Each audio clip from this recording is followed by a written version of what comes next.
नमस्कार प्यारे बच्चों, एक बार आपका फिर से स्वागत है। उम्मीद है आप सभी बहुत ही बढ़िया होंगे। तो आज बेटा हम क्लास 12 का chapter electric charge and field को पढ़ने वाले हैं। देखो बेटा, सीबीएसई ने बहुत पहले ही अपना नोटिस जारी कर दिया था कि इस बार आपके जो पेपर होंगे मिड फरवरी या फरवरी में ही स्टार्ट हो जाएंगे। अब उस हिसाब से देखा जाए तो आज के दिन के हिसाब से आपके पास 5 या फिर 5 से 5.5 महीने बचे हुए हैं। ठीक है, पर आखिरी का टाइम तो आपका प्रैक्टिकल में वैसे ही खराब होना है। अब इन 5 से 5.5 महीने में आपको फिजिक्स की कैसे प्रिपरेशन करनी है ये मैं आपको बताने वाला हूँ। देखो बेटा, क्या है, आज से मैंने पहला चैप्टर पढ़ाना शुरू किया है। ये चैप्टर ना मैं 2 पार्ट में खत्म करूंगा। ठीक है, आज की वीडियो भी लंबी होगी और अगली वीडियो भी लंबी होगी। जस्ट 2 पार्ट, मतलब 2 वीडियो देख लो और पूरा चैप्टर खत्म। और इस बात की मेरी गारंटी है, वीडियो पूरी देख ली तो फिर कोई डाउट बचने नहीं वाला है। उसके बाद बेटा क्या है, मैं साथ में क्वेश्चन प्रैक्टिस भी कराऊंगा। अगर बेटा खाली ये सोच रहे हो कि चैप्टर पढ़ने से सब हो जाएगा, थ्योरी रट लेंगे और पेपर हम फोड़ कर आ जाएंगे, ऐसा बेटा कुछ भी नहीं है। सीबीएसई ने पैटर्न बदल दिया है। सीबीएसई का कहना है कि आप कॉम्पिटिशन टाइप के जो क्वेश्चन होते हैं एमसीक्यू वाले, उस टाइप के क्वेश्चन ज्यादा आ रहे हैं।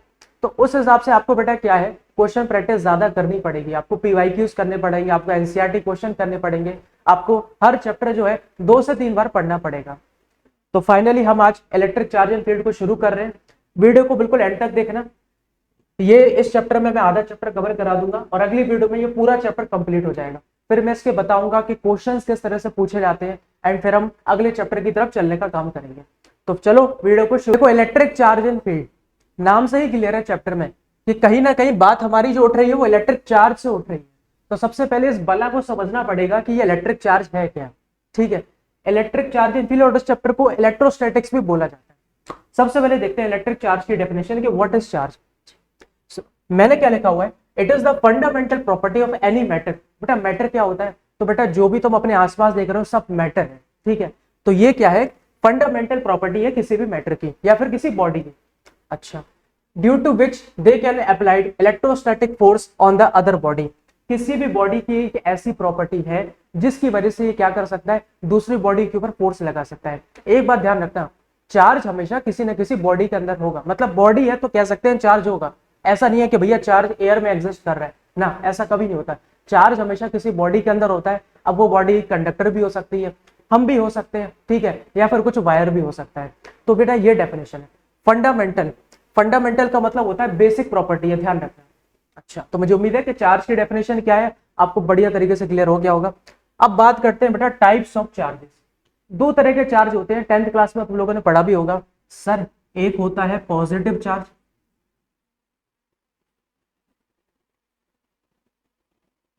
और दूसरा चार्ज क्या होता है, नेगेटिव चार्ज होता है। ये हमने पढ़ा है सर। मैंने कहा ठीक है, अच्छी बात है अगर पढ़ा है तो। हम जानते हैं सर कि जो सेम चार्जेस होते हैं, same charges repel each other.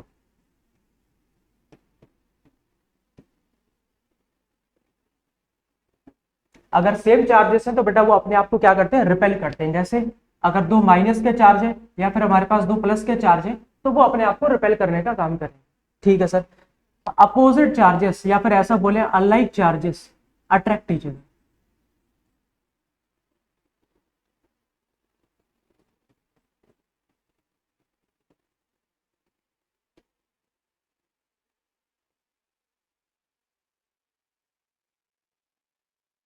तो ये बात बेटा 10th क्लास की बात है, कोई मैंने यहाँ पर नई बात नहीं बताई कि सेम 2 तरह के चार्ज होते हैं। एक होता है पॉजिटिव और दूसरा होता है नेगेटिव। सेम चार्जेस रिपेल करते हैं और अपोजिट चार्जेस अट्रैक्ट करते हैं।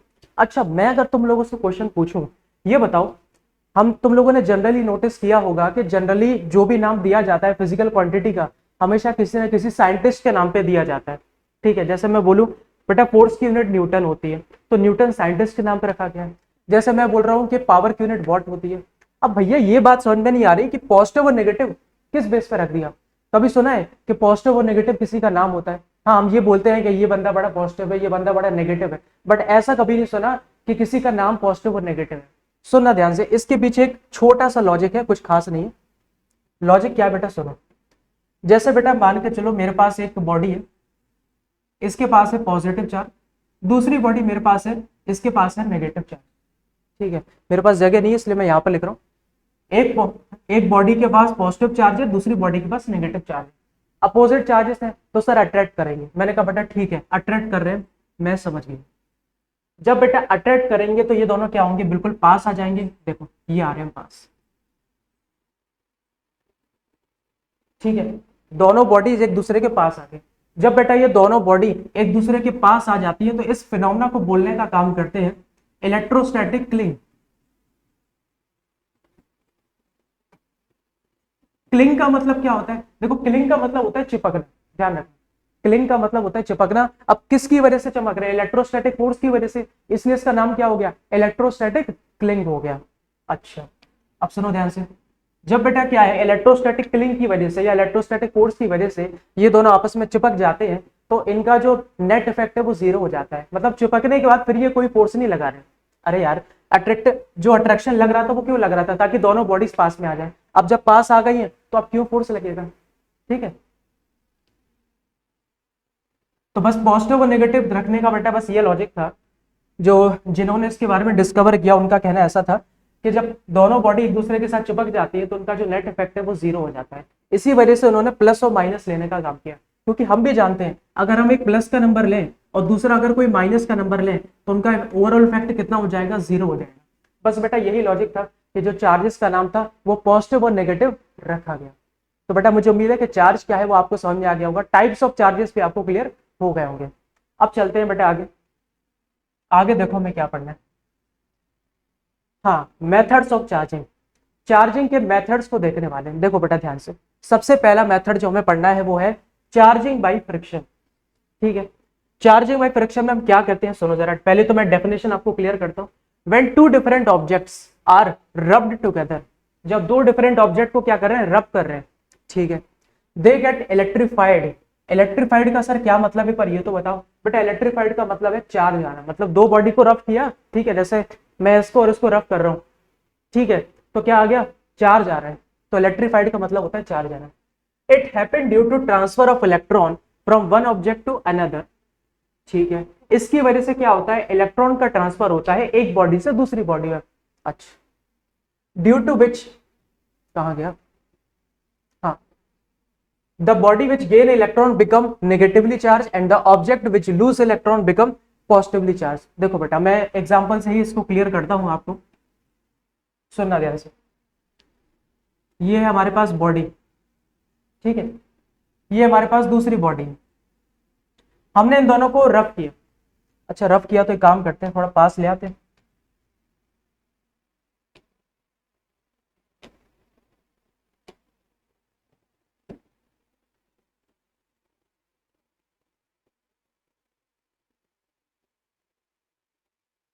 क्योंकि रफ करना है तो पास तो लाना पड़ेगा, ठीक है। तो हमारे पास ए बॉडी ये रही और दूसरी बॉडी बी ये रही।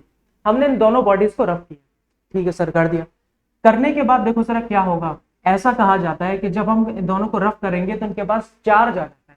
किस वजह से आता है बेटा, होता क्या है, ए और बी दो बॉडी में से कोई एक बॉडी क्या करेगी, इलेक्ट्रॉन को लॉस करेगी। कौन सी करेगी बेटा, देखकर नहीं बता सकते ऐसा, वो नेचर पर डिपेंड करती है बहुत सारी बातें, इसके बारे में देखकर पता लगाना मुश्किल है, ठीक है। तो होगा क्या, मान के चलो इस बॉडी से एक इलेक्ट्रॉन इसके अंदर चला गया, ठीक है, इस बॉडी से ए से बी में क्या हुआ, एक इलेक्ट्रॉन हमारा चला गया। जब चला गया तो सुनना जरा क्या होगा, जिस बॉडी के अंदर से इलेक्ट्रॉन बाहर जाते हैं उस पर जो चार्ज आता है वो क्या होता है सर, पॉजिटिव होता है। और जिसने बेटा गेन किया है, the body which gain electron become negatively charge. तो बेटा बस यही है हमारा चार्जिंग बाय फ्रिक्शन, जहां पर दो बॉडीज को रब किया जाता है, उनके अंदर चार्ज आ जाता है। चार्ज किस वजह से आता है, क्योंकि बेटा ऐसा कहा जाता है एक बॉडी क्या करती है, इलेक्ट्रॉन लॉस करती है, ठीक है, लॉस करने की वजह से दूसरी क्या करती है, गेन कर लेती है। अच्छा मैं अगर पूछूं क्या रीजन है, ठीक है, क्या रीजन है कि बॉडी इलेक्ट्रॉन लूज कर रही है। होता क्या है बेटा, जब हमने इनको रफ किया, रफ करने पे क्या होता है सर, हम इतना समझ रहे हैं कि फ्रिक्शन की वजह से हीट जनरेट कहीं ना कहीं होगी। मैंने कहा बिल्कुल ठीक है, हीट जनरेट होगी बेटा, वो हीट क्या होगी, दोनों बॉडीज के इलेक्ट्रॉन को मिलेगी। अब जो इलेक्ट्रॉन थोड़ा लूजली बाउंड होगा, ठीक है, जो इलेक्ट्रॉन थोड़ा लूजली बाउंड होगा, मतलब जिसपे न्यूक्लियस का फोर्स उतना अच्छा नहीं होगा, वो क्या होगा, बॉडी से बाहर आ जाएगा। जैसे मैं तुमसे बोल रहा हूँ ए के अंदर से ए से बी में जा रहा है, बट बी से ए में क्यों नहीं आ रहा, क्योंकि बेटा हो सकता है, ऐसा मान रहे हैं, ये तो एग्जाम्पल है, मैंने कोई प्रॉपर तो यहाँ पर लिखा नहीं है कि ये सिल्क है ये वूल है, मैंने बस एग्जाम्पल दिया है। ऐसा हो सकता है कि बी के अंदर का जो इलेक्ट्रॉन है वो काफी स्ट्रांगली अटैच है बाई न्यूक्लियस, मतलब न्यूक्लियस ने उसे काफी अच्छे से पकड़ के रखा हुआ है और ए के अंदर से चला जा रहा है, क्योंकि बेटा हो सकता है यहाँ पर जो इलेक्ट्रॉन है वो काफी कैसा लूजली बाउंडेड हो। तो बस बेटा ये रीजन है हमारा किसका, चार्जिंग बाई फ्रिक्शन का। मुझे उम्मीद है बहुत अच्छे से क्लियर हो गया होगा। बस यही है, एक बात ध्यान रखना, net charge on the system zero, पूरे सिस्टम पे जो नेट चार्ज होगा वो जीरो रहेगा। मतलब जैसे मैं दोनों को मिला के बात करूं, सिस्टम का मतलब है दोनों बॉडीज को मिला के बात की जा रही है, तो उस केस में जो हमारा नेट चार्ज होगा वो कितना होगा, जीरो होगा। ठीक है सर, हम चार्जिंग बाई फ्रिक्शन को बहुत अच्छे से समझ गए कि चार्जिंग बाई फ्रिक्शन क्या होता है। ठीक है, अगर बेटा ये समझ गए तो अब दूसरे मेथड पे चलते हैं, चार्जिंग बाई इंडक्शन। तो बेटा आप चलने वाले हैं हम चार्जिंग बाई इंडक्शन की तरफ। इंडक्शन का मीनिंग क्या होता है, सुना जरा। इंडक्शन का बेटा मीनिंग है बिना छुए किसी में चेंज लाना। ठीक है, अगर हम बिना किसी चीज को या किसी ऑब्जेक्ट को उसको बिना टच किए हम उसमें अगर चेंज ला पा रहे हैं तो हम क्या बोल रहे हैं कि उसके अंदर इंडक्शन हो रहा है। जैसे बेटा सुनो, टीवी तो देखते होगे, हाँ सर हम टीवी देखते हैं, और कल हमने चंद्रयान 3 की लैंडिंग भी देखी। हमारा जो चंद्रयान 3 है मून पर सक्सेसफुली लैंड कर गया, ये हमने देखा। ठीक है बेटा, चैनल जब बदलते हो, ठीक है, कैसे बदलते हो सर, रिमोट से बदलते हैं। तो बेटा रिमोट का तुमने बटन दबाया और उसके अंदर तुरंत चेंज आ गया, तो क्या ये इंडक्शन नहीं है? हाँ सर ये इंडक्शन। देखो तुमने टीवी को टच किया, नहीं सर हमने टीवी को टच नहीं किया, बिना टीवी को टच किया इसके अंदर चेंज आ गया, तो यही तो इंडक्शन है। और सुनो जरा बेटा, पेपर जब देते हो स्कूल में, सुनना ध्यान से, स्कूल में जब पेपर देते हो, ठीक है, अब टीचर सामने है, तुम बिल्कुल आराम से लिख रहे हो, और जैसे ही टीचर पता चला थोड़ा बाहर गया, ठीक है, तुम फिर बेटा पूरे अपना रंग में आ जाते हो। ठीक है, पढ़ रहे होगे तो बर्रे निकाल लोगे, सीट चेंज कर लोगे, क्वेश्चन पेपर चेंज कर लोगे। तो मतलब क्या है बेटा कि जैसे टीचर सामने था, टीचर क्या तुम्हें छू रहा था? नहीं छू रहा था, बट एक डर की वजह से, ठीक है, एक डर की वजह से कि कहीं सर हमारा पेपर ना छीन लें, उस वजह से तुम लोग क्या कर रहे थे, चीटिंग नहीं कर रहे थे। तो ये इसी को बोलते हैं इंडक्शन, कि जहां पर बिना छुए चेंज आ जाता है। खैर यहां पर हम चार्जिंग की बात करने वाले कि बिना छुए किसी के अंदर अगर चार्ज लाना है तो कैसे ला सकते हैं, देखो ध्यान से।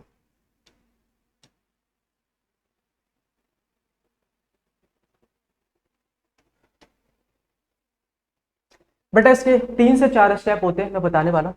पहला स्टेप देखो, स्टेप 1। स्टेप 1 में हम क्या करेंगे बेटा, एक न्यूट्रल बॉडी को लेंगे। ठीक है बेटा, ले लेते हैं।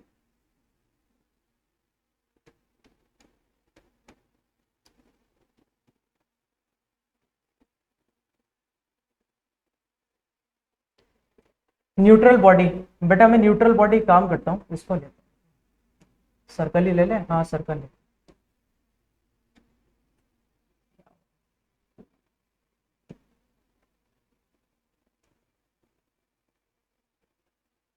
लो, ये हमने क्या किया, एक न्यूट्रल बॉडी को ले लिया। अब सुनो ध्यान से, कोई भी एक न्यूट्रल बॉडी है, तो बेटा न्यूट्रल का मतलब ये तो नहीं होता कि उसके अंदर चार्ज नहीं है। सर चार्ज तो होंगे, ठीक है बेटा, मैं भी बोल रहा हूँ चार्ज होंगे। इसके पास बेटा पॉजिटिव चार्ज भी होगा, नेगेटिव भी होगा। कह सकते हैं कि जो नेट चार्ज होगा वो जीरो होगा, बट नेट चार्ज जीरो होने का या टोटल चार्ज जीरो होने का ये तो मतलब है नहीं कि उसके पास चार्ज। ठीक है, तो सर ये हमारी एक न्यूट्रल बॉडी है जिसके पास जितने पॉजिटिव चार्ज है उतने इसके पास नेगेटिव चार्ज भी है। अच्छा, अब स्टेप 2 में देखो क्या कर रहे हैं बेटा।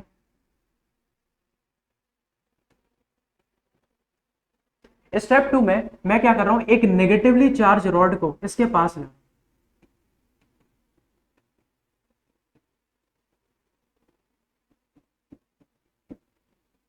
नेगेटिवली चार्ज रॉड को मैं ऐसे दिखा लेता हूं। लो ये हमारी एक रॉड हो गई, इसके पास क्या है, पूरा का पूरा नेगेटिव चार्ज।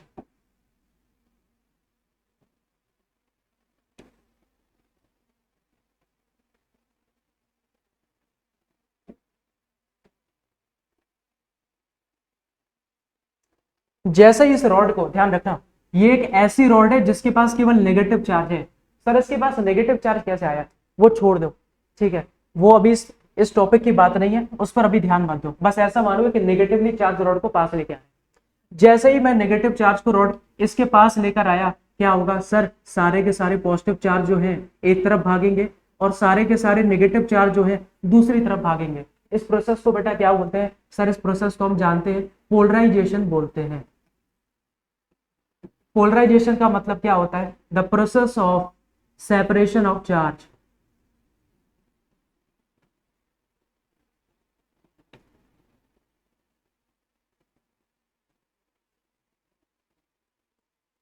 यहां पर हमारा क्या हो रहा है? चार्जेस का सेपरेशन हो रहा है, इसी वजह से इसको पोलराइजेशन बोल रहे हैं। ठीक है, अब सुनो अगला स्टेप देखते हैं क्या होगा। स्टेप 2 हो गया। स्टेप 3। स्टेप 3 में बेटा क्या कराएंगे हम? अर्थिंग कराने का काम करते हैं।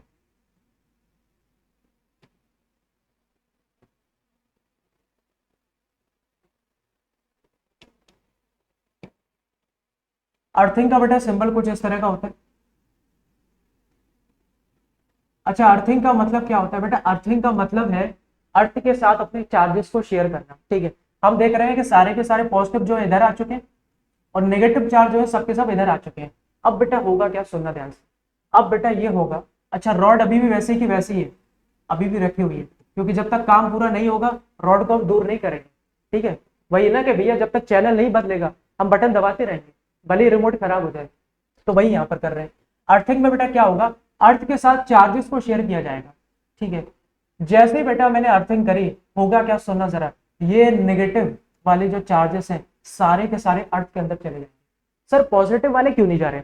बेटा ऐसा है, पॉजिटिव चार्जेस को इन नेगेटिव चार्जेस ने पकड़ कर रखा हुआ है, अट्रैक्ट करके रखा हुआ है, मतलब उनपे एक तरह का बाउंडेशन है, तो वो नहीं जा सकते।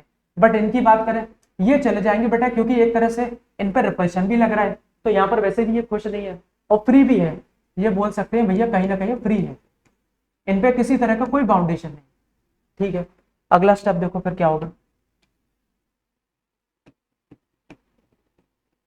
अगले स्टेप में बेटा हमारे पास बॉडी के अंदर बचेंगे केवल पॉजिटिव चार्ज। ठीक है, सारे के सारे नेगेटिव चार्ज जा चुके हैं, अब इसके अंदर केवल पॉजिटिव चार्ज बचे हैं, और जो रॉड है उसको भी फिर हम दूर हटा देंगे।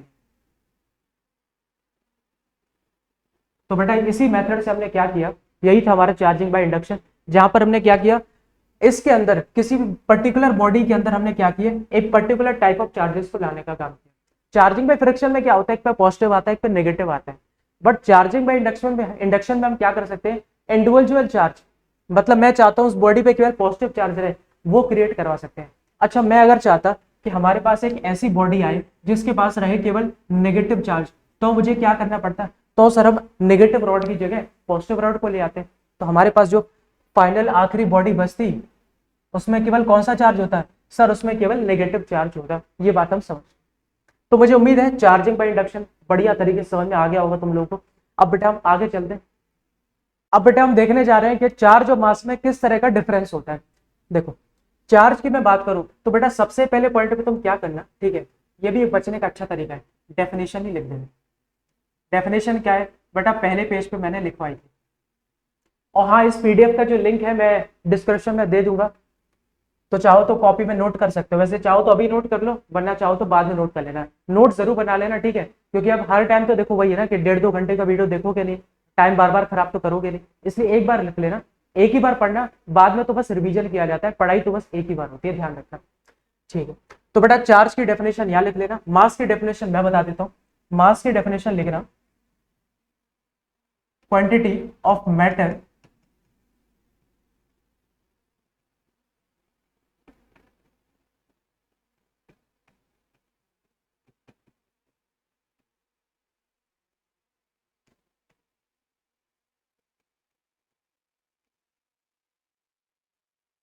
Quantity of matter contain in a body. ध्यान रखना, किसी भी मैटर, मैटर मतलब बॉडी है, तो उसके अंदर किसी भी बॉडी के अंदर मैटर की, मैटर का मतलब बेटा होता है एटम्स और मॉलिक्यूल्स, कितनी क्वांटिटी है उसी को मास कहा जाता है।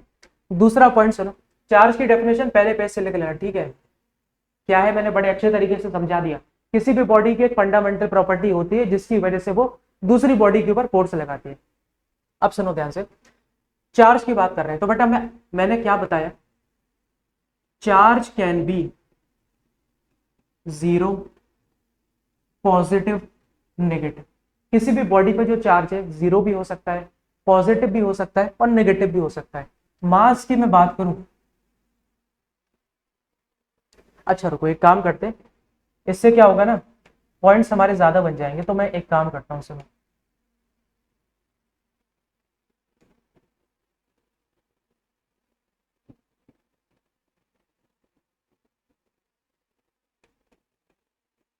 चार्ज हमारा किसी बॉडी के ऊपर जीरो हो सकता है, कोई भी न्यूट्रल बॉडी है तो मतलब उसके ऊपर चार्ज जीरो है।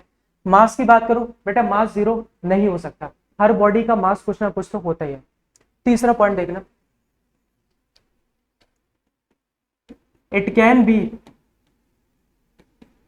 Positive and negative. ये बेटा पॉजिटिव और नेगेटिव कुछ भी हो सकता है। यहां मैं क्या लिख रहा हूं, mass of a body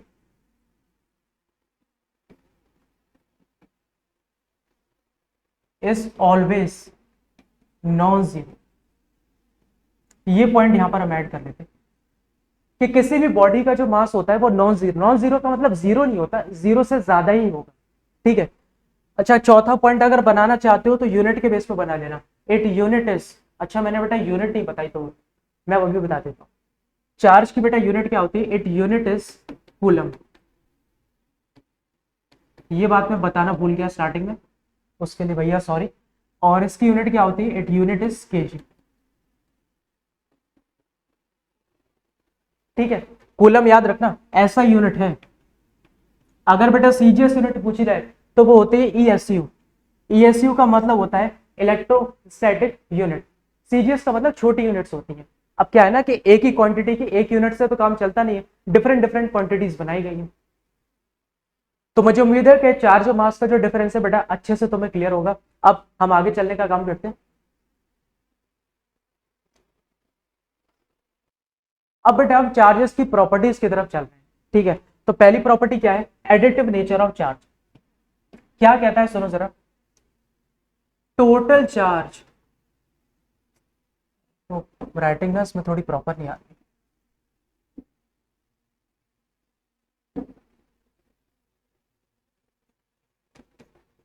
total charge on any body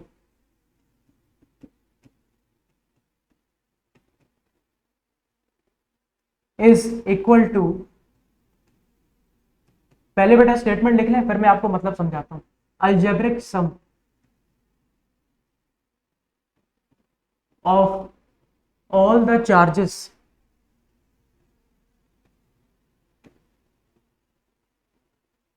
distributed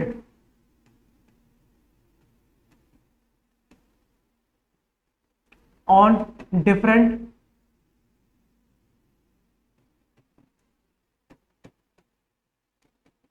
parts of object। देखो बेटा, हमारे पास एक बॉडी, सबसे पहले बॉडी बना लेते हैं। लो मैंने अपने मन से ये अजीब सी बॉडी बना ली। ठीक है, ये बना। अब बेटा इसके अंदर चार्ज है, मैं लिखने का काम कर रहा हूं।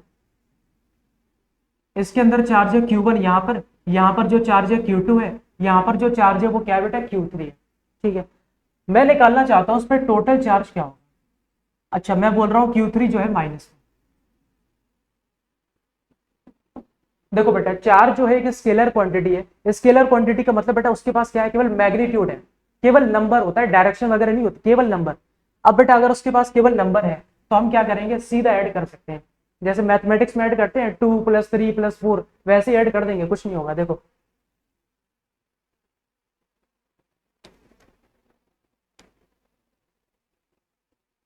Q1 + Q2 + -Q3, ऐसा सीधा हमने ऐड कर दिया। अगर कोई 2-3 चार्ज और होते तो उनको भी एक बार में ऐड कर लेते हैं, बट बेटा ध्यान रखना अगर वेक्टर क्वांटिटी होती, ध्यान रखना अगर वेक्टर क्वांटिटी होती तो ऐड नहीं कर पाते, क्योंकि बेटा वेक्टर क्वांटिटी के पास डायरेक्शन होती है और वहां पर लगता है vector sum rule.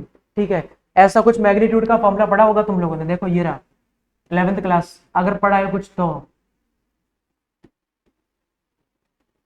a² + b² + 2ab cos theta, ये फॉर्मूला पढ़ा होगा, मैं इसकी बात कर रहा हूं। ठीक है, चलो भाई इसके इसके ऊपर भी हम क्वेश्चन करेंगे, टेंशन मत लो। निकल बेटा अगर चार्ज की बात कर रहे हैं तो मैंने कहा कि किसी भी बॉडी पे जो टोटल चार्ज होगा वो सिंपल चार्जेस के सम के बराबर निकल के आता है। अच्छा अब बात करें क्वांटाइजेशन ऑफ चार्ज, ये क्या कहता है सुनो जरा।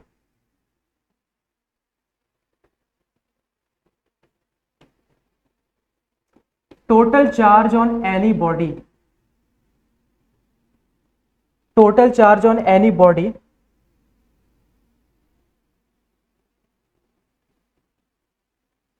Are always integral multiple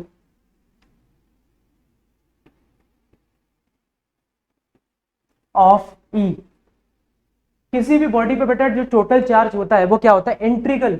integral का मतलब इंटीजर। इंटीजर तो जानते हो ना, ये 0 1 2 3 इनकी बात की जा रही है।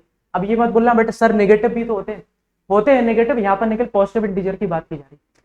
Integral multiple of E, sir ये ई क्या बोला है, लो तो बेटा ई जो है ये है चार्ज ऑफ इलेक्ट्रॉन। सर इसकी वैल्यू तो बता दो, तो बेटा इसकी जो वैल्यू होती है 1.6 इंटू 10 की पावर -19 कूलम होती है। एक मिनट रुकना बेटा, जगह है कि नहीं इसके लिए, जगह थोड़ी कम पड़ रही है। एक सेकंड।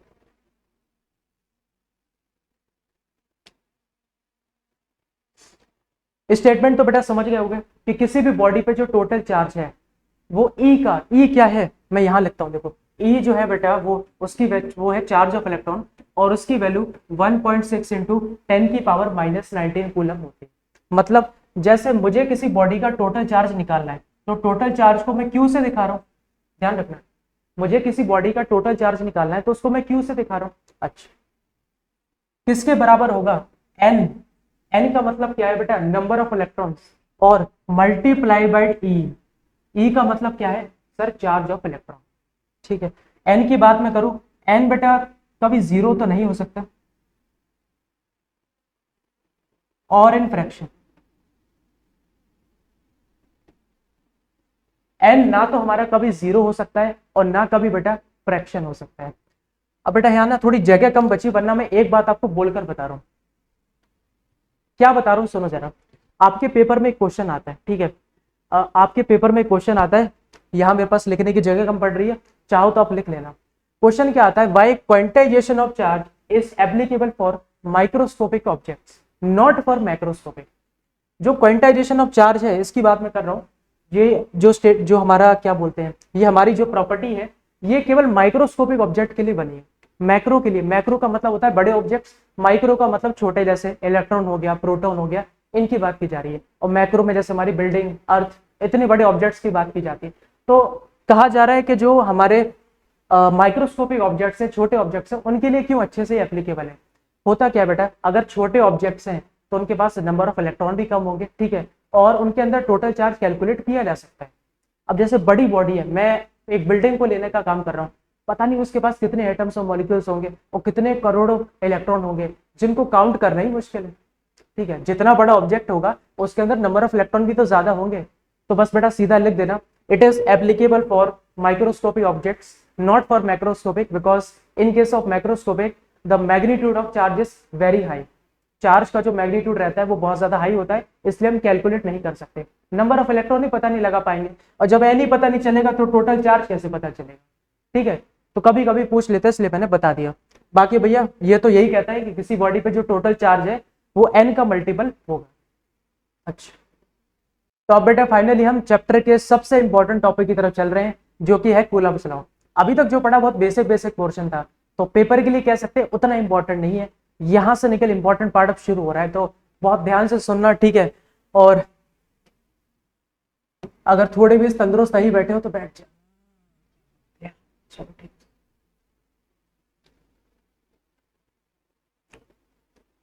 तो अब बेटा हम फाइनली कूलम्ब्स लॉ की तरफ चल रहे हैं। अभी तक जो पढ़ा वो कुछ ऐसा खास पोर्शन नहीं था। अब सुनो जरा, बहुत ही सिंपल बातें अभी तक हुई है।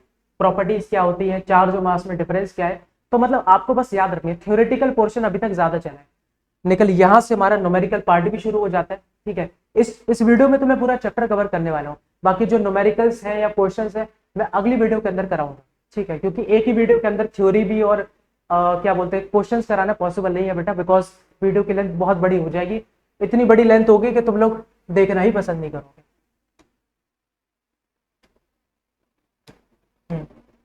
चलो, कूलम्ब्स लॉ क्या कहता है उसको देखते हैं।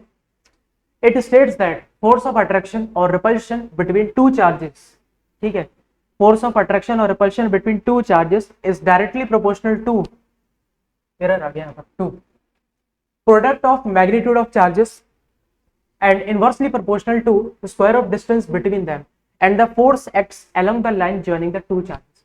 सुनो ध्यान से, क्या कहा जा रहा है यहाँ पर? तो देखो हमारे पास दो चार्जेस है, ये रहे Q1 और दूसरा चार्ज कहाँ है, Q2 है, ये रहा, दो चार्ज है हमारे पास। अब क्या बोला जा रहा है, सबसे पहले इनको मैं सीधी लाइन से ज्वाइन कर दूं। इनके बीच का जो डिस्टेंस है सर R से दिखा रहे हैं। ओके, क्या कहा जा रहा है, सुनो बेटा, इन दोनों चार्ज के बीच में जो फोर्स लग रहा है, ठीक है, वो डायरेक्टली प्रोपोर्शनल होगा Q1 Q2, दोनों चार्जेस के प्रोडक्ट के डायरेक्टली प्रोपोर्शनल होगा। और क्या बोला जा रहा है, F is inversely proportional to R square, distance के स्क्वायर के क्या है, इनवर्सली प्रोपोर्शनल है। इसे चाहो तो फर्स्ट इक्वेशन मान लेना और दूसरी सेकंड इक्वेशन। अच्छा, ये लास्ट में लाइन लिखी है, उसका क्या मतलब है, and the force acts along the line joining the two charges, मतलब जो फोर्स लग रहा है भैया वो ऐसे लग रहा है, जैसे मैं बोल रहा हूँ Q1 Q2 को अट्रैक्ट कर रहा है, अपनी तरफ खींच रहा है, तो अगर ये इसको खींच रहा है, सुनना ध्यान से, अगर ये इसको खींच रहा है, नहीं ये बोल, चलो कोई नहीं, मैं बोल रहा हूं अगर Q1 Q2 को खींच रहा है तो सीधी लाइन में खींचेगा, ये नहीं कि Q1 अगर Q2 को अट्रैक्ट कर रहा है तो Q2 ऐसे हवा में उड़ के आ रहा है या नीचे से आ रहा है, ऐसे आ रहा है, ऐसे आ रहा है ना भैया, अगर अट्रैक्शन या रिपल्शन होगा तो सीधी लाइन में होगा। इसी वजह से इसे एक सेंट्रल फोर्स भी बोला जाता है, अभी आगे डिस्कस करेंगे। चलो कंबाइन करके फॉर्मूला बनाते हैं।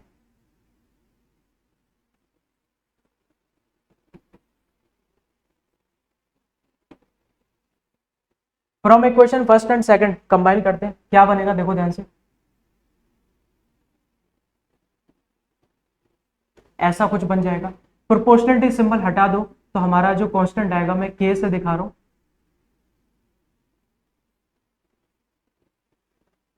ठीक है। अब ये K किसके बराबर होता है, सुनना ध्यान से बेटा, ये K जो बराबर होता है 1/4 पाई, कांस्टेंट है ना तो उसकी कुछ वैल्यू है जो कैलकुलेट की गई है, ये बराबर होता है 1/4 पाई E। बट हम जो फॉर्मूले में यूज करते हैं, सुनना ध्यान से, हम जो फॉर्मूले में यूज करते हैं वो ये नहीं करते 1/4 पाई E0, इसको यूज करते हैं। अब E की जगह E0 कैसे आ जाता है, ये बेटा थोड़ा आगे पता चल जाएगा जब हम परमिटिविटी के बारे में पढ़ेंगे, ठीक है, रिलेटिव परमिटिविटी। परमिटिविटी बेटा इसको बोलते हैं, E को।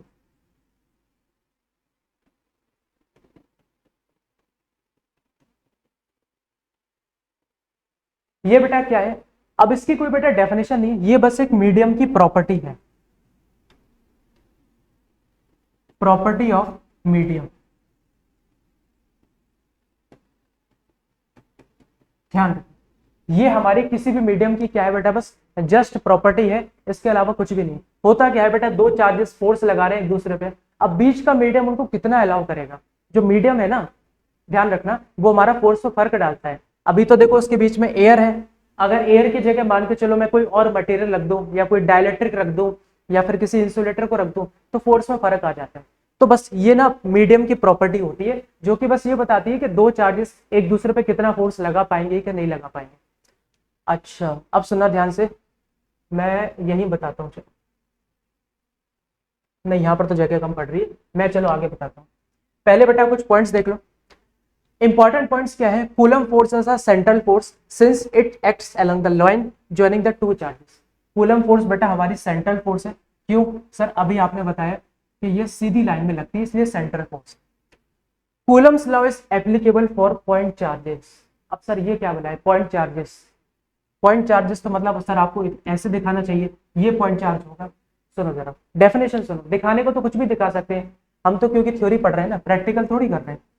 पॉइंट चार्जेस का क्या मतलब है, सुनो यहाँ पर, जैसे ये हमारे पास है Q1, इसका कुछ साइज है ये हमारे पास Q2 है, इसका कुछ साइज है ये, इनके बीच में कुछ डिस्टेंस होगा R। अब सुनना ध्यान से, अगर R मतलब क्या है, डिस्टेंस, अगर हमारा R जो है बहुत ज्यादा बड़ा है, ये डेफिनेशन पूछी नहीं आएगी, बस मतलब पता होना चाहिए, अगर हमारा R बहुत ज्यादा बड़ा है as compare to size of charge, तो हम बेटा क्या बोलेंगे कि वो क्या है, हमारा पॉइंट चार्ज है। जैसे देखो मैं एक एग्जांपल देता हूं, हमारा यूनिवर्स जो है बहुत बड़ा है, अगर मैं अपने अर्थ को यूनिवर्स से कंपेयर करूं तो हमारी अर्थ जो है ना वो भी एक पॉइंट ऑब्जेक्ट की तरह ट्रीट करी जाएगी, ध्यान रखना। तो वही बात यहाँ पर बोली जा रही है कि अगर बीच का डिस्टेंस बहुत ज्यादा हाई है तो जो चार्ज अगर बीच का डिस्टेंस इनके साइज से बहुत ज्यादा बड़ा है तो इनको पॉइंट चार्ज बोला जाता है। और देखें, Coulomb's law is not universal law because they depend upon the nature of medium. ध्यान रखना, मीडियम के नेचर पर डिपेंड करता है। एयर है तो फोर्स ज्यादा लगेगा। जैसे दो चार्जेस है हमारे पास Q1 और ये हमारे पास है Q2। अगर इसके बीच में मैंने मान के चलो एक मीडियम रख दिया, सुनना ध्यान से, मैं बोल रहा हूं ये दो चार्ज थे, इनके बीच का डिस्टेंस कुछ होगा R और इनके बीच में पहले फोर्स जो लग रहा था F लग रहा था। हमने इनके बीच में एक इंसुलेटर या फिर एक डाइलेक्ट्रिक मटेरियल रख दिया। क्या होता है बेटा, आपको अगले चैप्टर में समझ में आ जाएगा या फिर आपने पढ़ भी रखा होगा।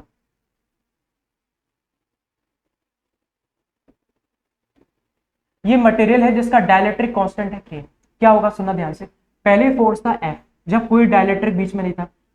बाद में जब हमने डाइलेक्ट्रिक डाल दिया तो हमारा फोर्स अब रिड्यूस हो जाएगा। कितना रिड्यूस हो जाएगा, मैं बोल रहा हूं बेटा F अपॉन K इतना रिड्यूस हो जाएगा। बस ये आपसे बोला जाए, ठीक है। इसका मतलब बेटा ये है कि बीच के मीडियम का फर्क पड़ता है, ध्यान रखना। इसलिए बोला जा रहा है कि Coulomb's law is not universal law. हमारा जो कैपिटल G था वो तो यूनिवर्सल था क्योंकि उसकी वैल्यू सेम रहती थी, बट बेटा इसकी वैल्यू सेम नहीं रहती है, ध्यान रखना। अच्छा एक बात सुनो, हमने फॉर्मूला क्या निकाला अभी तक, कूलम्स लॉ का फॉर्मूला आया 1/4πE0 Q1 Q2 upon R। दो बातें सुन लो, जिससे आपको क्या होगा, न्यूमेरिकल में हेल्प मिलेगी। ये K जो है इस पूरे की वैल्यू आपको याद रखनी है 9 × 10⁹ न्यूटन पर कूलम। और ई नोट की वैल्यू भी देखो याद रख लेना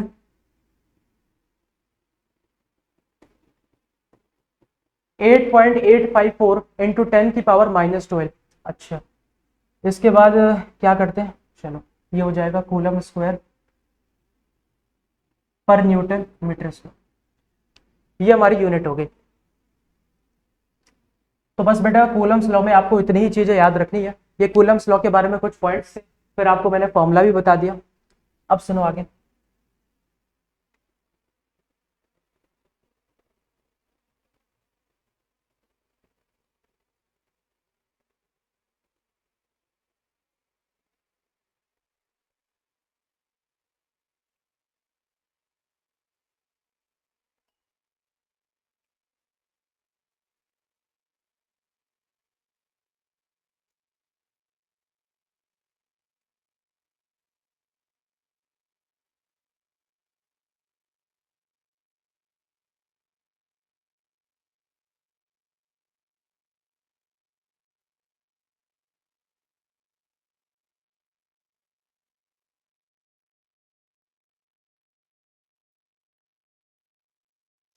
हमने अभी तक देखा कि कूलम्स लॉ दो चार्ज के बीच में लग रहा है, मतलब अगर दो चार्ज दे रखे हैं तभी उनके बीच में फोर्स निकाला जा सकता है।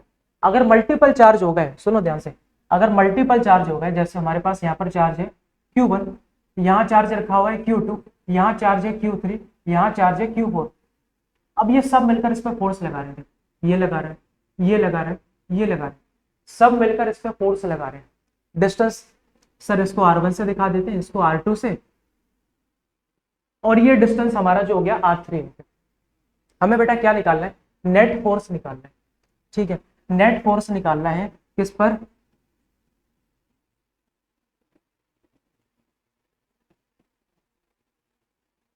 Charge Q1। इस चार्ज Q1 पर नेट फोर्स कितना लगेगा, बस ये पता लगाना है। देखो क्या करेंगे इस केस में बेटा, अगर आपको नेट फोर्स निकालना है तो क्या करना पड़ेगा, पहले आपको इन दोनों के बीच में फोर्स निकालना पड़ेगा, जिसे मैं F1 से दिखा रहा हूं, ठीक है। दूसरी बात, आपको Q1 और Q3 के बीच में फोर्स निकालना पड़ेगा, उसको मैं F2 से दिखा रहा हूं। फिर आपको इन दोनों के बीच में फोर्स निकालना पड़ेगा, उसे मैं F3 से दिखा रहा हूं, ठीक है। और इन तीनों को क्या करना पड़ेगा, ऐड करना पड़ेगा। अब एक बात सुनना जरा बेटा, फोर्स वेक्टर क्वांटिटी है, ठीक है। अगर वेक्टर, सर अगर वेक्टर क्वांटिटी है तो सर इसके पास क्या होगी, सर इसके पास डायरेक्शन होगी। अगर बेटा इसके पास डायरेक्शन है तो हम इनको एक बार में ऐड नहीं कर सकते, हमें क्या लगाना पड़ेगा, सर हमें वेक्टर सब रूल लगाना पड़ेगा, ठीक है। वेक्टर सब रूल का बेटा फॉर्मूला अभी बताया था, क्या था, R is equal to A² + B² + 2AB cos θ, ये फॉर्मूला होता है। और बेटा इसमें सबसे बड़ी दिक्कत क्या है, एक बार में दो वेक्टर सम रूल के अंदर एक बार में दो ही क्वांटिटी को सॉल्व कर सकते हैं, मतलब ये तीनों को एक बार में हम सॉल्व नहीं कर पाएंगे, पहले हमें इन दोनों को या इन दोनों को सॉल्व करके एक क्वांटिटी लानी पड़ेगी, फिर उनमें दोबारा से लगाना पड़ेगा, ये तरीका होता है। जब बेटा मैं आपको क्वेश्चन कराऊंगा तो उस बात को बहुत अच्छे से एक्सप्लेन करूंगा, क्योंकि सुपरपोजिशन के जो प्रिंसिपल के जो क्वेश्चंस होते हैं काफी इंपॉर्टेंट होते हैं आपके पेपर के लिए। ओके, इतनी बात हो गई, तो अब बेटा हम आगे चलते हैं कि बेटा डिस्ट्रीब्यूशन के ऊपर बात करने वाले हैं कि हमारे पास डिफरेंट डिफरेंट तरह की बॉडी एग्जिस्ट करती है, अब उनके अंदर चार्ज का डिस्ट्रीब्यूशन कैसे हो उस बात को देखने वाले। सबसे पहले बेटा हम समझेंगे लीनियर चार्ज डेंसिटी। देखो क्या है ये,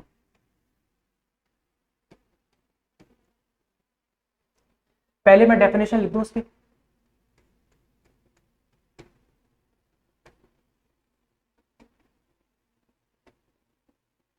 It is defined as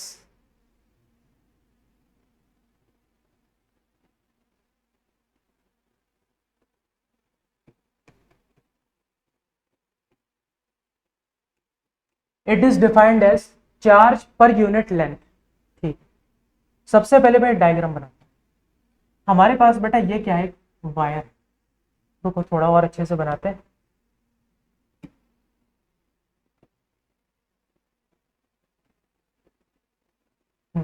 बेटा ये हमारे पास एक वायर, हमने इसको चार्ज दिया, ठीक है, हमने जब उसको चार्ज दिया तो क्या होगा, ये चार्ज को डिस्ट्रीब्यूट करेगा, ये ऐसे चार्ज को डिस्ट्रीब्यूट कर रहा है, कैसे डिस्ट्रीब्यूट कर रहा है, अलोंग द लेंथ, ध्यान रखना।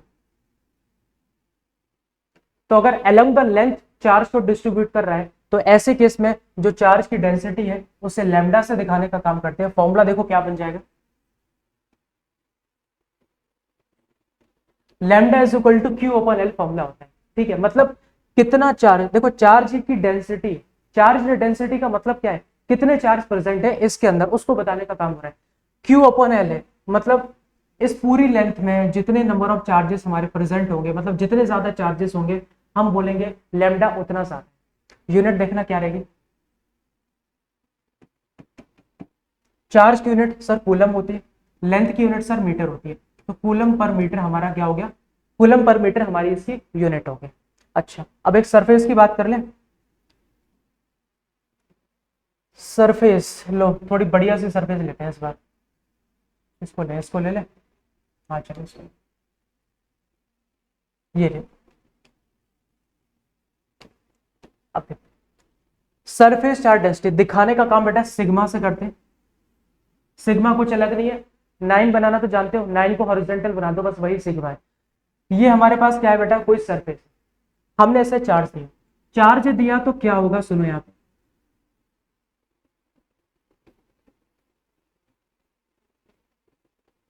जब हमने इसे चार्ज देने का काम किया तो वो सरफेस पे डिस्ट्रीब्यूट होना चालू हो जाएगा, ठीक है, यहां पर हो रहा है, यहां पर हो रहा है, पूरी सरफेस पे डिस्ट्रीब्यूट होगा। अच्छा, इसका फॉर्मूला देखना, सिग्मा का बेटा फॉर्मूला होगा क्यू अपॉन एन, यूनिट क्या बन जाएगी, ए हमारा बेसिकली इसका एरिया है,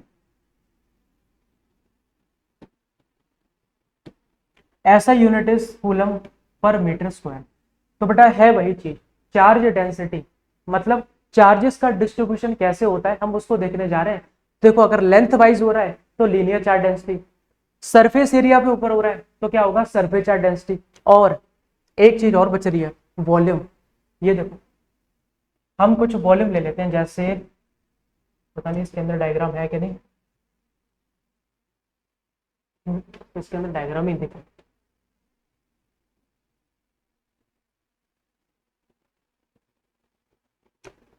ये मान के चलो बेटा हमारी अर्थ है, चलो अर्थ को लेते हैं, अर्थ मेरे पास है, अच्छी से ही मिल जाएगी, लो प्लेनेट को उठाए, लो ये हमारी अर्थ। अच्छा, ये क्या हो गया,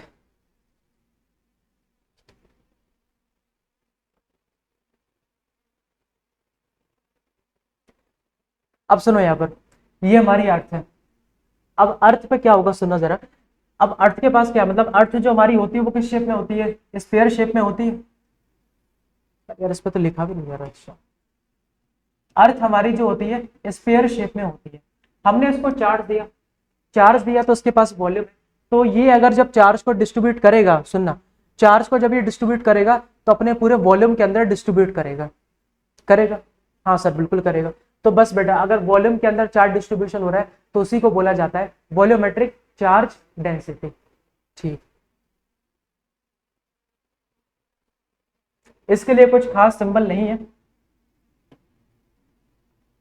सीधा बस इसका फॉर्मूला याद रख लेना। और वैसे इस चैप्टर में इसका काम भी ज्यादा नहीं पड़ता है। फॉर्मूला है इसका Q अपॉन बी। यूनिट की बात कर ले, कूलम पर मीटर क्यूब, ये बेटा इसकी यूनिट हो जाएगी। तो हमने बेटा अभी समझा कि चार्ज का डिस्ट्रीब्यूशन कैसे अलग अलग तरह से होता है। लेंथ वाइज हो रहा है तो लीनियर चार्ज डेंसिटी लैम्डा से दिखाएंगे, एरिया पे हो रहा है सरफेस चार्ज डेंसिटी, और वॉल्यूम वाइज हो रहा है तो वॉल्यूमेट्रिक चार्ज डेंसिटी या फिर वॉल्यूम चार्ज डेंसिटी। तो अब बेटा दोबारा हम एक अलग टॉपिक की तरफ चल रहे हैं जो कि फिर से बहुत इंपॉर्टेंट होने वाला है, वो है इलेक्ट्रिक फील्ड। ठीक है, इलेक्ट्रिक फील्ड देखो जरा क्या होगा। अच्छा बेटा एक बात और, इस चैप्टर के जो नोट्स भेजूंगा मैं एक साथ ही पूरा भेजने का काम करूंगा। आज तो बेटा इस वीडियो के अंदर हाफ चैप्टर होने वाला है, हाफ अगली वीडियो के अंदर कवर हो जाएगा। तो मैं आपको जो नोट्स प्रोवाइड करूंगा वो सेकंड वीडियो के एंड में कर दूंगा, अभी आप चाहो तो लिख सकते हो साथ। Electric field, it is the region of space around a source charge where any other charge experience the electrostatic force। ठीक है, सुनो ध्यान से क्या कहा जा रहा है। सबसे पहले हम डायग्राम बना लेते हैं, नहीं डायग्राम शो, ये हमारे पास चार्ज है Q। ठीक है, इसको सोर्स चार्ज बोल रहे हैं, क्यों बोल रहे हैं अभी समझ में आ जाएगा। देखो बेटा होता क्या है, कोई भी चार्ज, ध्यान से सुना, कोई भी चार्ज अपने अराउंड एक ऐसा रीजन बनाएगा, अपने अराउंड एक ऐसा रीजन बनाएगा जहां पर उसके इफेक्ट को हम क्या कर सकते हैं, एक्सपीरियंस कर सकते हैं। यहां पर तो मैंने स्फेरिकल बना लिया, मुझे नहीं पता कि कैसा होगा, हो सकता है इससे बड़ा हो सकता है इससे छोटा हो सकता है किसी और शेप में हो, बट हम तो बस मान के चलते हैं। हमारे पास ये चार्ज है क्यू, जिसे बेटा मैं सोर्स चार्ज बोल रहा हूं। सोर्स चार्ज सर क्यों बोल रहे हैं इसको, क्योंकि बेटा इलेक्ट्रिक फील्ड इसी की वजह से बन रही है।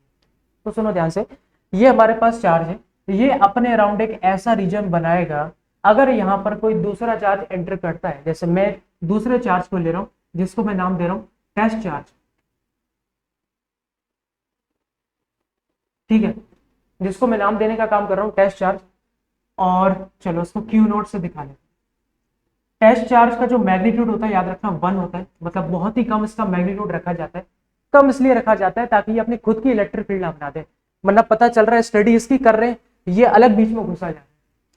ठीक, हमने एक टेस्ट चार्ज को लिया, इस टेस्ट चार्ज को हम क्या कर रहे हैं, इस रीजन के अंदर ले जाने का काम कर रहे हैं। हमने क्या देखा, जैसे ही इस रीजन के अंदर एंटर हुआ इस पर फोर्स लगना चालू हो गया। जब तक बाहर का कोई फोर्स नहीं लग रहा था, लेकिन जैसे अंदर एंटर हुआ तो उस पर क्या लग रहा है, फोर्स लग रहा है। कौन सा सर, इलेक्ट्रोस्टैटिक फोर्स लग रहा है। सर अट्रैक्शन लगेगा कि रिपल्शन लगेगा, अरे यार ये तो उसके नेचर पर डिपेंड करेगा। देखो अब ये भी पॉजिटिव ये भी पॉजिटिव, तब तो भैया रिपल्शन लगेगा, और ये उसको क्या करेगा भैया, तुम दूर भागो, उसको भगाने का काम करेगा। कुछ ऐसा है, ये ना है बेटा एक मकड़ी है, इस मकड़ी ने अपने अराउंड एक जाला टाइप का बना रखा है, जाला देखा है, वो भी ऐसा ही होता है सर्कुलर टाइप में। अब ये क्या है बेटा, एक मक्खी है जो कि देखने आ रही है कि कितना बड़ा जाला है, और जब अंदर आ जाएगी तो बस फंस जाएगी। तो बस यही मान के चलो कि जैसे हमारे पास ये चार्ज क्यू है, अपने अराउंड उसने एक ऐसा रीजन बना लिया जिसके अंदर अगर कोई दूसरा चार्ज एंटर करेगा तो वो क्या करेगा, फोर्स एक्सपीरियंस करेगा इस क्यू की वजह से। बस तो यही बेटा हमारी डेफिनेशन है। बाकी बेटा इलेक्ट्रिक फील्ड का जो डायग्राम है वो तो डिफरेंट डिफरेंट तरह का हो सकता है, अभी तो बस हमने डेफिनेशन को समझा। दूसरी टर्म देखो, इलेक्ट्रिक फील्ड इंटेंसिटी, उसको दिखाने का काम जो करते हैं ई से करते हैं बेटा। ये डेफिनेशन सुनो, इसका बेटा हमारे पास कोई फॉर्मूला नहीं है, फॉर्मूला इसका है हमारे पास, इट इज अ पॉइंट। ध्यान रखना, ऊपर तो रीजन की बात की जा रही थी पूरे एरिया की, यहां पॉइंट की बात की जा रही है। It is a point in due to source charge. अच्छा, यहां पर शायद थोड़ा बात मिस हो गई, it is a point in space था, due to source charge defined as force experience per unit test charge placed at that point. मैं डेफिनेशन को क्लियर करता हूं पहले आपको।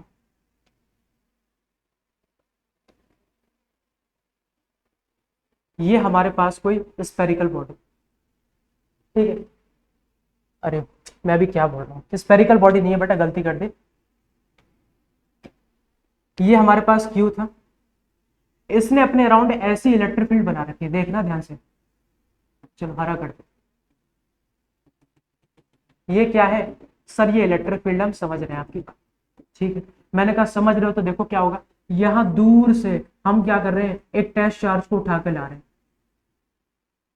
ये रहा हमारा टेस्ट चार्ज, इस टेस्ट चार्ज को उठाकर ला रहे हैं। हमने क्या करा देखो जरा, पहले इसे रखा सर ए पॉइंट पे रखा, ए पॉइंट से फिर मैं इसको उठा के ले गया बी पॉइंट पे। सुनना ध्यान से, पहले मैंने ए पॉइंट पे रखा और ए पॉइंट से मैं उठा के इसे कहा ले गया, बी पॉइंट पे ले गया, ठीक। ये बताना जरा ध्यान से बस, ए पॉइंट पे फोर्स ज्यादा लगेगा कि बी पॉइंट पे फोर्स ज्यादा लगेगा, बस इतना बता दें। ए पॉइंट पे ज्यादा लगेगा कि बी पॉइंट पे? सर बी पॉइंट पे ज्यादा लगेगा, क्योंकि बी पॉइंट जो है इस क्यू के ज्यादा नजदीक है। और सर आपने बताया है हमें कि एफ होता है inversely proportional to R square, मतलब आर जितना कम होगा एफ उतना ज्यादा होगा, ये बात आपने सर बताई। तो बी पॉइंट जो है क्यू के ज्यादा नजदीक है, मतलब यहाँ फोर्स ज्यादा लगेगा। तो बस ध्यान रखना, इलेक्ट्रिक फील्ड रीजन के अंदर जिस पॉइंट पे जहां ज्यादा फोर्स लग रहा है, हम बोलेंगे वहां पर इलेक्ट्रिक फील्ड की इंटेंसिटी उतनी ज्यादा है। इंटेंसिटी का मतलब क्या है? प्रभाव, इफेक्ट, ठीक है। कहाँ ज्यादा है? तो ए पॉइंट दूर है वहां पर कम है, और बी पॉइंट पे क्या है? ज्यादा है। अच्छा अब सुनो जरा, तो मैं लिख रहा हूं intensity of A point is greater than B point. क्यों ज्यादा है? क्योंकि वहां पर फोर्स ज्यादा लग रहा है। फॉर्मूला देख लो जरा क्या रहता है, E का फॉर्मूला हमारा होता है F अपॉन क्यू। क्यू हमारा क्या है? ध्यान रखना, क्यू हमारा जो है, अच्छा चलो मैं से क्यू नॉट से दिखा रहा हूँ, ये टेस्ट चार्ज है हमारा। कूलम फोर्स का फॉर्मूला तुम लोग पढ़कर आ रहे हो? हाँ सर, कूलम फोर्स का फॉर्मूला पढ़कर आ रहे हैं कि Q1 Q2 होता है, बट यहाँ पर क्यू नॉट से दिखा रहे हैं। क्यू नॉट से क्यू नॉट कैंसिल हो जाएगा, तो इलेक्ट्रिक फील्ड का फॉर्मूला क्या आ गया सर? के क्यू अपॉन आर स्क्वायर आ गया। और यहाँ पर ये क्यू जो है सोर्स चार्ज वाला क्यू है, ध्यान रखना। यूनिट क्या होती है ध्यान रखना, इलेक्ट्रिक फील्ड की यूनिट इज न्यूटन पर कूलम। ध्यान रखना बेटा, इसकी जो आपकी यूनिट होती है वो न्यूटन पर कूलम होती है। तो बेटा मुझे उम्मीद है कि आपको वीडियो बहुत अच्छी पसंद आई होगी। अगर वीडियो अच्छी लगी तो चैनल को लाइक शेयर सब्सक्राइब जरूर कर देना, और अपने फ्रेंड्स के साथ भी शेयर कर देना। अगर किसी को जरूरत है, किसी ने बोर्ड एग्जाम की प्रिपरेशन अभी तक शुरू नहीं करी है, तो बेटा वो इन वीडियोस के द्वारा शुरू कर सकता है। क्योंकि जस्ट बेटा 2 वीडियो के अंदर, ये पहला लेक्चर था, दूसरी वीडियो के अंदर मैं इस चैप्टर को खत्म कर दूंगा। फिर मैं बेटा आपकी क्वेश्चन प्रैक्टिस पे ध्यान दूंगा कि सीबीएसई किस तरह के क्वेश्चन पूछ रहा है, क्योंकि बेटा नंबर आपको वही पार्ट दिलाएगा। ये तो आपको ऐसा बेटा आना चाहिए, इसके बिना आप वो अटेम्प्ट नहीं कर सकते, ठीक है। इसको तो आपको जितना हो सकता है बार बार पढ़ना ही है, और ये आपने पढ़ भी लिया होगा अभी तक थोड़ा बहुत, बट बेटा कहीं ना कहीं आप क्वेश्चन प्रैक्टिस में पीछे रह रहे होगे, तो मैं आपको उसकी प्रैक्टिस ज्यादा से ज्यादा करवाऊंगा। हो सके तो कॉपी में से नोट भी कर लेना। बाकी इसकी बेटा कंप्लीट पीडीएफ मैं नेक्स्ट वीडियो के डिस्क्रिप्शन लिंक में डालूंगा, क्योंकि अभी तो बेटा चैप्टर हमारा फिनिश नहीं हुआ है। तो मिलते हैं फिर अगली वीडियो के अंदर।